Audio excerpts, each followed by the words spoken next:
Linen store Tirur നിങ്ങളെ സ്വാഗതം ചെയ്യുന്നു. ലിനൻ സ്റ്റോർ, തെക്കുമുറി, തിരൂർ.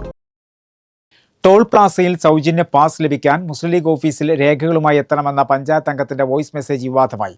ദേശീയപാത വെട്ടിച്ചിറയിലെ ടോൾ പ്ലാസയിൽ സൗജന്യ പാസ് ലഭിക്കാനാണ് ലീഗ് ഓഫീസിൽ രേഖകളുമായി എത്താൻ അംഗങ്ങളോട് ലീഗ് അംഗം നിർദ്ദേശിച്ചത്. ആദവനാട് പഞ്ചായത്ത് 5-ാം വാർഡ് മെമ്പറാണ് വാട്സാപ്പ് ഗ്രൂപ്പിൽ വോയിസ് മെസ്സേജ് അയച്ചത്. ടോൾ പ്ലാസയുടെ പരിസരത്തുള്ളവർക്ക് സൗജന്യ പാസ് നൽകണമെന്ന ആവശ്യം നേരത്തെ പ്രദേശവാസികൾ ഉന്നയിച്ചിരുന്നു. നിരന്തരം ടോൾ പ്ലാസ കടന്നു പോകേണ്ടി വരുന്ന പ്രദേശവാസികൾക്ക് ടോൾ പ്ലാസയിൽ വലിയ സാമ്പത്തിക ബാധ്യത വരുന്നതിനാലാണ് ആവശ്യവുമായി നേരത്തെ തന്നെ പ്രദേശവാസികൾ രംഗത്തെത്തിയിരുന്നത്. എന്നാൽ വെട്ടിച്ചിറ ടോൾ പ്ലാസയുമായി പ്രദേശവാസികൾക്കുള്ള സൗജന്യ യാത്ര സംബന്ധിച്ച് ദേശീയപാത അധികൃതർ ഇതുവരെ യാതൊരു തീരുമാനവും കൈക്കൊണ്ടിട്ടില്ല. എന്നിരിക്കെയാണ് ജനങ്ങളെ തെറ്റിദ്ധരിപ്പിക്കുന്ന നീക്കവുമായി ജനപ്രതിനിധി രംഗത്തെത്തിയതെന്നാണ് ആക്ഷേപം. ടോൾ പ്ലാസയുടെ പരിസരത്തുള്ളവർക്ക് സൗജന്യ പാസ് അനുവദിക്കണമെന്നാവശ്യപ്പെട്ട് കഴിഞ്ഞ ഞായറാഴ്ച ഡിവൈഎഫ്ഐ പ്രതിഷേധ മാർച്ചും അധികൃതരുമായി ചർച്ചയും നടത്തിയിരുന്നു. ഇതിന് പിന്നാലെയാണ് വിഷയം രാഷ്ട്രീയമായി മുതലെടുക്കാൻ ലീഗ് നേതാവ് രംഗത്തിറങ്ങിയതെന്നാണ് ആരോപണം. സൗജന്യ പാസ് നൽകാൻ അനുമതി ലഭിച്ചിട്ടുണ്ടെന്നും നമ്മുടെ ആളുകൾക്ക് ഇത് വേഗത്തിൽ ലഭ്യമാക്കാൻ രേഖകൾ ലീഗ് ഓഫീസിൽ എത്തിക്കണമെന്നുമാണ് വാർഡ് മെമ്പർ ശബ്ദ സന്ദേശത്തിൽ പറയുന്നത്.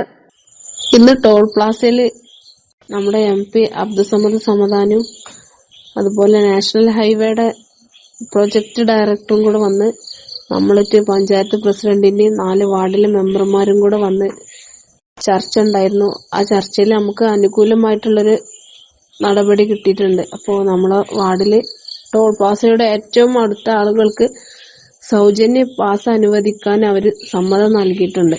അപ്പോൾ അതിനു വേണ്ടിയിട്ട് എല്ലാവരും അവരെ RC ബുക്കിന്റെ കോപ്പി, ആധാർ കാർഡ്, വീട്ടു നമ്പർ എന്ന് രേഖയിട്ട് നാളെ തന്നെ നമ്മളെ ലീഗ് ഓഫീസിൽ രാവിലെ 10 മണി മുതൽ ഒരു 5 മണി വരെ നമുക്ക് അപേക്ഷകൾ കളക്ട് ചെയ്യാൻ ഇരിക്കാന്ന് തീരുമാനിച്ചിട്ടുണ്ട്. ലീഗ് പ്രവർത്തകർ മാത്രമുള്ള ഗ്രൂപ്പിലിട്ട ഈ സന്ദേശം മറ്റുള്ളവരിലേക്ക് പങ്കുവെക്കരുതെന്ന് നിർദ്ദേശിക്കുന്നുണ്ട്.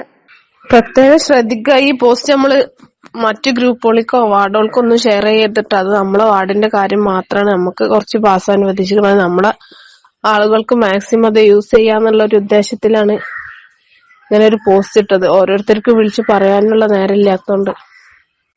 അപ്പൊ ഇത് വേറെ ഗ്രൂപ്പുകളിലൊന്നും ആരും ഷെയർ ചെയ്യരുതിട്ടാ. എന്നാൽ പാർട്ടിയിലെ ഗ്രൂപ്പ് തർക്കത്തെ തുടർന്ന് വോയിസ് മെസ്സേജ് പുറത്താവുകയായിരുന്നു. ശബ്ദ സന്ദേശം വിവാദമായതോടെ വാർഡിലെ എല്ലാവരുടെയും രേഖകൾ സ്വീകരിക്കുമെന്ന് പറഞ്ഞ് നേതാവ് നിലപാട് മാറ്റി. തുടർന്ന് നാട്ടുകാർ രേഖകളുമായി പഞ്ചായത്ത് ഓഫീസിലേക്ക് എത്തിയതോടെ വാർഡിലെ ഒരു മദ്രസയിലേക്ക് രേഖകൾ എത്തിക്കാൻ നിർദ്ദേശിക്കുകയായിരുന്നു. ഒരു വാർഡിൽ മാത്രം മെമ്പർ രേഖകൾ ശേഖരിക്കുന്നുവെന്ന വാർത്ത പുറത്തുവന്നതോടെ മറ്റു വാർഡുകളിലെ പ്രദേശവാസികളും പ്രതിഷേധവുമായി രംഗത്തെത്തിയിട്ടുണ്ട്.